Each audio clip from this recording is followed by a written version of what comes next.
Hey everybody, it's Alex, and it's time to talk about the 2025 Chicago Bears draft. Yeah, another massive dip in between videos. My apologies. I want to get a Hawks video out talking about this season and where their trajectory looks, because there could potentially be some upside. Again, the reason why I haven't gone game by game talking about the Chicago Blackhawks, they've just stunk. And I think it lightens my workload, especially now as a graduate looking for work, working in sports media. It lightens my workload. I don't know if I will do a full 82 games again. Maybe just some updates throughout the season as opposed to talking about stuff game by game. But that's the situation there. I want to get a Hawks video out. And I think this year is the year to start seeing some Cubs content on the channel. Again, Cubs fan, not a Sox fan. You can say whatever you want, but I made the right choice. I picked the north side. Both teams are equally as incompetent historically, but I did pick the right side, let's be honest. I didn't pick the team that just broke the most losses in a season in MLB history record. I didn't pick that team.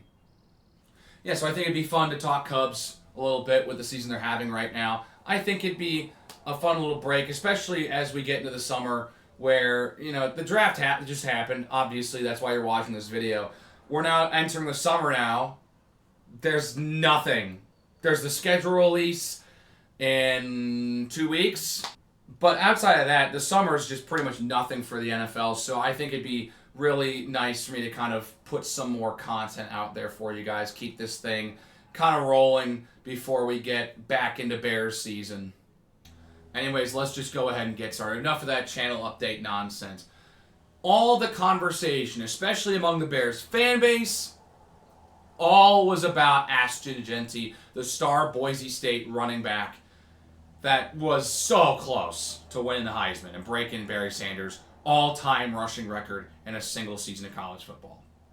Now, before I talk about Jeanty as a prospect, I just want to go ahead and point this out right here.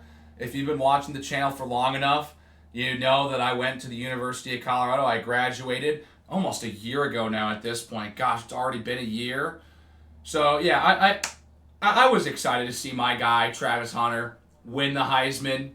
That was kind of nice. I feel like he deserved it with the way he played this past year. You can debate all you want in the comments. It ain't going to change my opinion. I'm an alum of the school. Of course I'm going to side with the guy from my school. Of course I am, despite Jeanty having the unbelievable season that he did. Also, I'm just kind of happy that Travis Hunter's going to Jacksonville. AFC team, it's South. It feels like it's a perfect fit to not ever have a problem with me, especially in my NFL fandom. Especially since the Jags, I've always kind of had a bit of a soft spot for them since kind of everyone disregards them as a franchise. I always kind of had a soft spot for the Jags. So I'm very happy that that's Travis Hunter's landing spot. But back to Ashton Jeanty. The thing that I was kind of more concerned with taking him at running back was more like, is this the right position group that we need to tackle? Ashton Jeanty is a phenomenal prospect, and if he dropped to us at number 10, I would not have complained if they had taken Jeanty. But for me, I was like, I didn't want to trade up for him.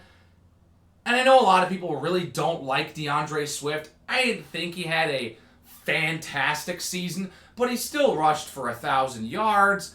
Again, he was kind of hit or miss.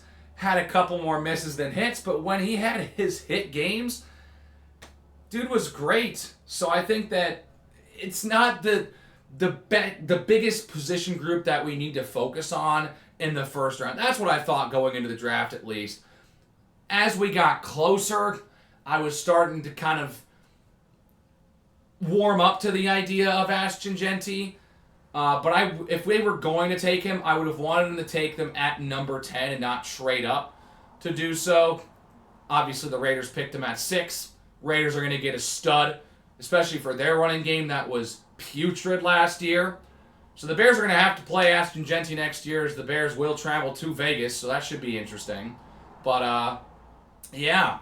And what do the Bears do with the 10th overall pick? When all of the previous players that were kind of on the top of Bears fans' draft boards want lists, you name it, they take a tight end. I heard some people talking about that the tight end was a kind of a necessary position group. I would understand that from a tight end 2 perspective, but not a first round pick, level of need. And that's just the way that I thought about it going into the draft.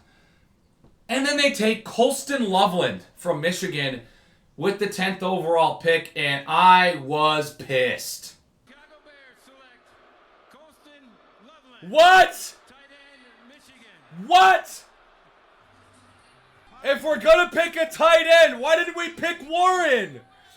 What are you doing? No! Yeah, I was a little upset for about 2 or 3 minutes. As I was watching the coverage and they're explaining some things a little bit, the more that I warmed up to the idea of Colston Loveland. It's still a first round pick for what right now is a backup tight end. But again, they did pick a receiver with the number 9 overall pick last year, who at that time was going to be number 3 on the team. So there have been a lot of people, especially immediately after they took Loveland and that first initial reaction aftermath, that were not happy at all with that pick, including myself.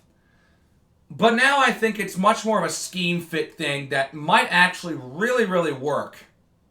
And look, Ben Johnson's first draft pick is a tight end. They already have a tight end, but I've seen a lot of people say that Sam Laporta is the comparison to Colston Loveland.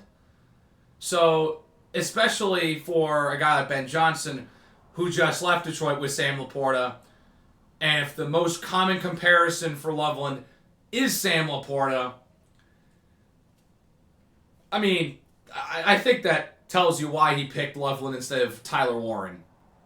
Now, my frustration in the moment was for 2 reasons.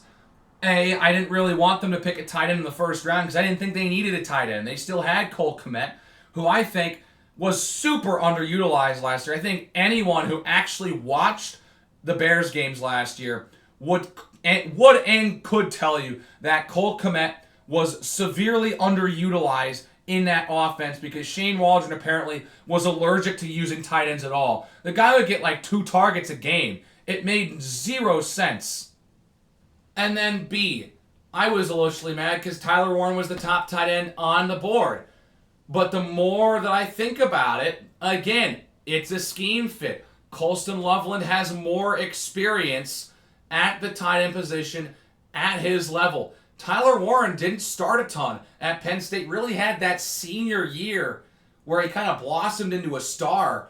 But that was kind of it for Warren. He ended up going to the Colts, and I think that's a great landing spot with the Colts just not even really having a tight end in the first place. So I think he fills a massive need for the Colts roster. I think Colston Loveland can be a really good fit in Chicago. It could potentially be a signal to Cole Kmet to get his act together and have a nice season here, or maybe he might be on the way out. So I think that's what the signal I'm getting. That's the signal I'm getting from this move. We'll see. Regardless, I think a 2 tight end tandem will be really nice, as Colston Loveland is a bit more of a nice blocking tight end than Tyler Warren from what I've heard. So, especially with how bad that offensive line was and how there were a couple tight ends that really couldn't block. Example, Mercedes Lewis and Gerald Everett. I think Loveland can fit very well into that role for the Bears immediately. So long story short, while I was upset with the pick, I got over it in about 2 minutes and actually realized it might actually be a smart pick, but it could also be a massive bust, so we'll see. Only time will tell what happens with Loveland, but especially with Genty off the board, and then the 2 top tackles that the Bears were looking at, Armand Membu and Kelvin Banks, and of course Will Campbell, all off the board. It felt like, well, do we reach on another offensive lineman that's like not one of the top 3 picks? Or do we go with a tight end? And Ben Johnson chose to pick a weapon. Which is kind of funny because a lot of teams decided to prioritize offensive linemen in the first round. So the Bears did not decide to do that. They would get their offensive line draft pick and their prospect in the second round, but we'll touch on Trapilo in a minute. And as we move into day 2 of the draft, things kind of keep changing. Of course, the biggest story going into day 2 is that Shedeur Sanders was not picked. He wouldn't even be picked in day 2. Slid all the way to the 5th round. Everyone has been talking about it, and I will say I was really pissed off at ESPN's draft coverage, and Mel Kiper in specific, with how much he actually talked about Shedeur Sanders. He would not shut up about him. So many players did not get the attention that they deserved for being picked in the NFL draft because Mel Kiper couldn't stop talking about Shedeur Sanders and how it was an absolute disgrace or whatever that he didn't get picked in the 1st round. And so after all that exposition, in the late 30s, the Bears are up, and with Luther Burden dropping, they decide to swing and go with the sexy pick and take the wide receiver from Missouri. And, this guy is going to be a stud. This pick really surprised me for one main reason. Why would they need to pick a receiver? They still have Moore and Odunze. They have 2 quality receivers, and they just signed Olamide Zaccheaus, who turned out to be a very quality depth piece for that Commanders run. So I'm like, okay, they got 3 receivers, and we got Kmet, and now we have Loveland. And then they go ahead and drop this bombshell and take another massive talent from Missouri. So take those 5 names I just mentioned and add Luther Burden to it. Caleb Williams is going to have weapons for days this season. I'm serious. This guy is potential to be a true game breaker. You just watch any of his highlights. The guy is ridiculous. The guy's got massive speed. The guy's got great hands. And he just makes all these shifty moves when he gets into the open field. It feels like they've got another DJ Moore that they can turn to. This guy is going to be a playmaker, I guarantee you. And I think that's why Ben Johnson and Ryan Poles swung on the receiver. Because when you have a talent like this dropping in the 2nd round and you're up and you have an opportunity to take this guy, you got to swing. The guy's just too good for you to pass up. And so now the receiver room just gets even more lethal. Now look, again, I was a bit confused with this pick when it initially was announced. Because again, I was like, why are we picking another receiver this early, especially when we have 2 guys that we can depend on? Because Luther Burden is a dog, and that's why they picked him. And now when you think about the Bears having a receiver room of DJ Moore, Rome Odunze, and Luther Burden,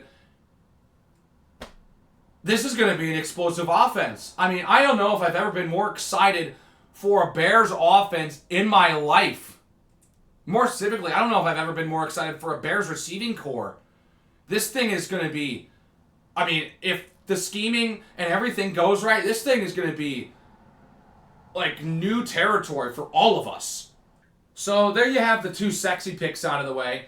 And with the 41st pick, the Bears decide to trade it away to Buffalo in exchange for 2 more 2nd round picks. So they kind of just do an exchange of picks in this year's draft. The Bears had a 3rd rounder. They would not have a 3rd rounder after the trade. So, they decided to get 2 more picks in the 2nd round as opposed to getting 1 right after Burden and then a 3rd rounder, which I think is fine. It's a fine trade-off. And right before Ozzie Trapilo was selected by the Chicago Bears, out comes Seth Rollins with the giant belt. Trash-talking Packer fans giving him one of these as they consistently sit there and chant their one joke, the Bears still suck. Is that all you got? Seriously, is that the only joke that fan base has at this point? It's kind of ridiculous with how much hatred and history this rivalry has. Every time all you can come up, your end-all be-all comeback is the Bears still suck, as if Bears fans don't already know that. That doesn't do anything. They take out Ozzie Trapilo, who will be a great depth piece for this offensive line. This guy, I even saw one guy put on the depth chart him over Darnell Wright, which I thought was ridiculous. But if there are some people who genuinely think that Ozzy Trapilo can start over Darnell Wright, or can even be comparable to a guy like Darnell Wright, he's going to be just fine. He's going to be just fine. I don't know too much. I'm not a great assessor of offensive linemen, especially coming into the NFL. So I don't have too much to say about Trapilo as a prospect. Same thing goes with their later offensive line pick. But regardless, more offensive line picks that we can try and build up. I think it's a good pick, especially in the second round when your first two picks were a tight end and a receiver. Focus on the trenches. I like the idea. I think it's more just the position group that makes me happy about that selection. Oh, before we move to day 3 of the draft, I totally forgot to mention this. That Luther Burden pick was the final piece of the Bryce Young trade that was executed about 2 years ago? Yeah, 2 years ago. A little over 2 years ago. It's now set. The Carolina Panthers get Bryce Young. The Chicago Bears get DJ Moore, Caleb Williams, Darnell Wright, Tyreek Stevenson, and Luther Burden. Dude, I've seen some people say that this trade is like they both lost, and I still have no idea why anyone would even think about saying that. It felt like a win for the Bears the moment it happened, and it still feels like a win for the Bears after everything has happened, because they've drafted 5 starters. Drafted 4 starters and gotten a starter. They have their leading receiver, DJ Moore, their wide receiver 1. They got a starting right tackle, the only bright spot on that O-line last year, the only one who didn't suck booty cheeks. They got a solid corner. Tyreek Stevenson, probably the weakest part of this trade. Still up in the air. Everything, right? And then Luther Burden. And Caleb Williams. Like, come on. It makes no sense. How anyone could say that both teams lost or that the Panthers might have won the trade. That just seems ridiculous. And so with the final pick on day 2 in the second round, the Bears would take Shamar Turner from Texas A&M. A defensive tackle, and from the short highlight reel that the Bears posted, the guy looks like he could be a solid interior guy, which is exactly what they need. Andrew Billings, I love that guy. Look, I love Andrew Billings, but he is starting to get a little older, and Javon Dexter's playing well. I wouldn't say he's a stud just yet. I like him. I think he's a solid starter. I think Shamar Turner can help out, bolster that D-line. I think that he could fit in really well. So we'll see. That's how I'm going to feel about most of these picks for the rest of the draft. I don't know a ton on them, and it's more just position groups. But we'll see how Turner performs. He could be a really good pickup for this team, especially for that D-line. And then their next pick came on day 3 of the draft. In round 4, they take Ruben Hippolyte II from Maryland. This, from what I saw across social media and analysis, was the biggest reach of the draft for the Bears. The pick that most analysts are feeling coldest on, if you will, if you get what I'm saying here. A lot of people are saying it's a bit of a reach, and I don't know if I love the idea of taking a linebacker with the tandem of Edwards and Edmonds. I mean, they just signed Edwards to a very team-friendly deal, which I'm very happy about, especially with how much they're paying Tremaine Edmonds. Don't have to, really worry about that linebacker room being overpaid. And I'm very sad that the team loses Jack Sanborn. Jack Sanborn was a fan favorite. I hope he plays well in Dallas. That guy's awesome. But Hippolyte, I feel like, is not... It could be his replacement, if you will, right? But, they still have Noah Sewell, but it fosters competition between those players for that third linebacker spot. And while that doesn't sound like the most sexy thing to be looking for in training camp, it's definitely going to be something, especially with a rookie and a guy who's been struggling to get some playing time. And as I feel like what a common theme of this draft is, and I'll touch upon this point a little later as we kind of wrap things up, Ben Johnson's draft picks, they're all fostering competition. But then we get to the 5th round, and they take a corner from UTSA, Zay Frazier. Zay Frazier, I think it's actually no, Zay Frazier, I think is how you pronounce his name. This could be really good. I see some people saying that this is a really good pick.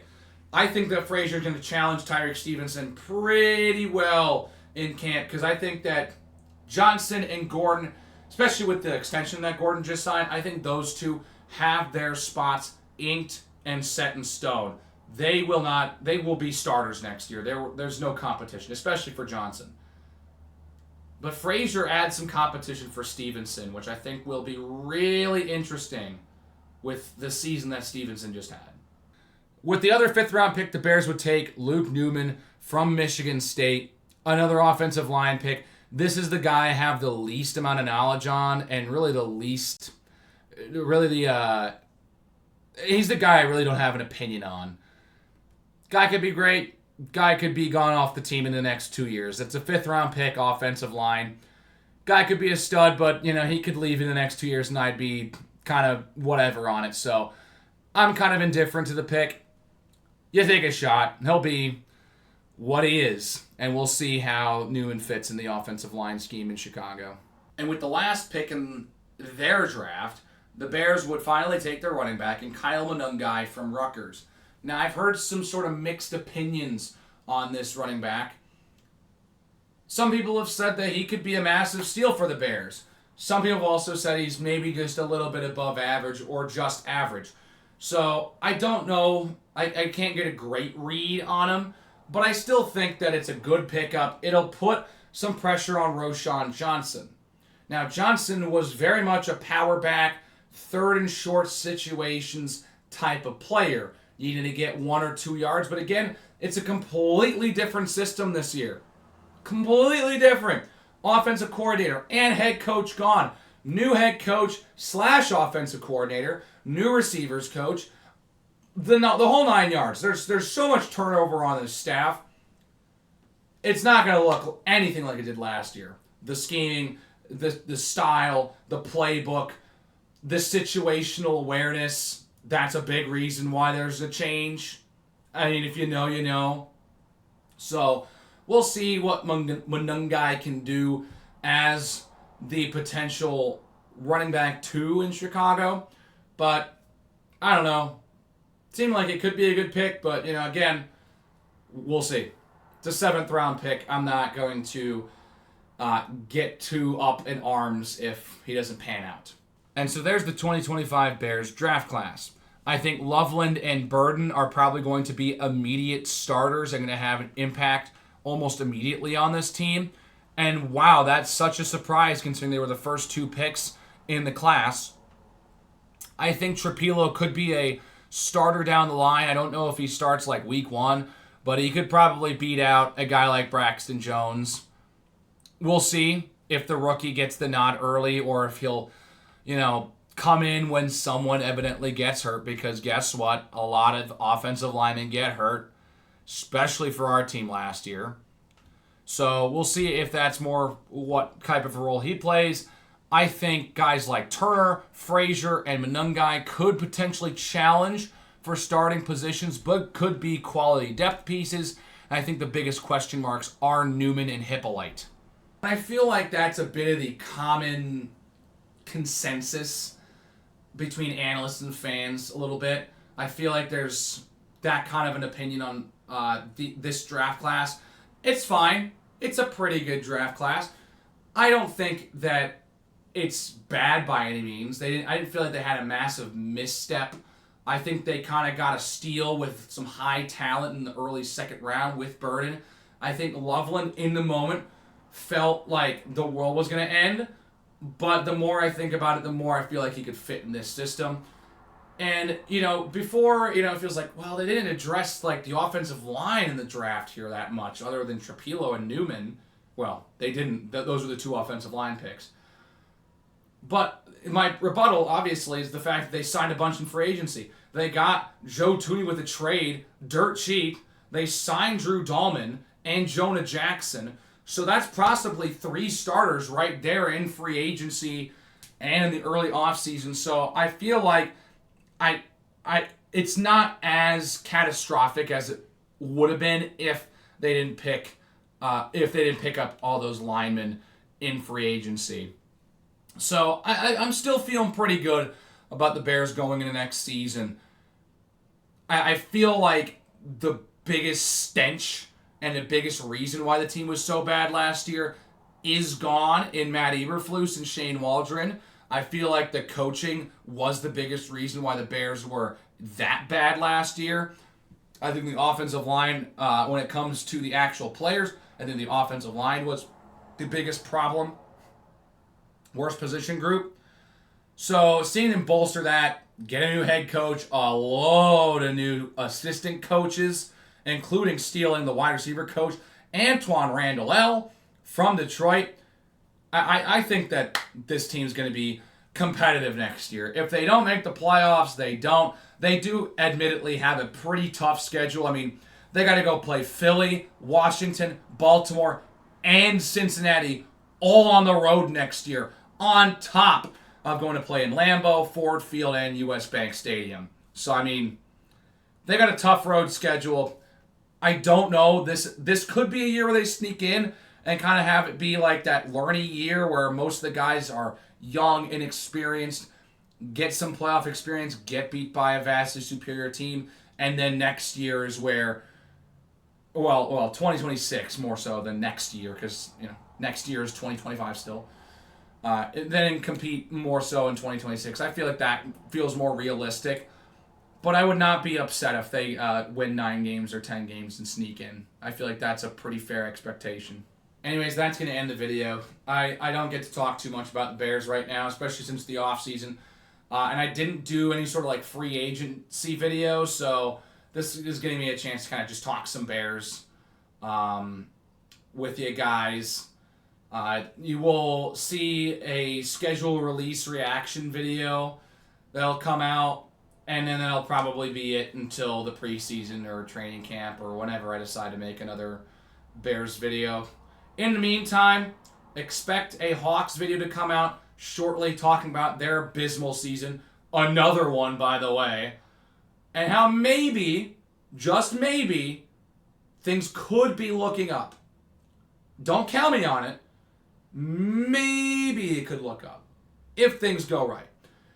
And then expect some sort of Cubs video or videos. I don't know.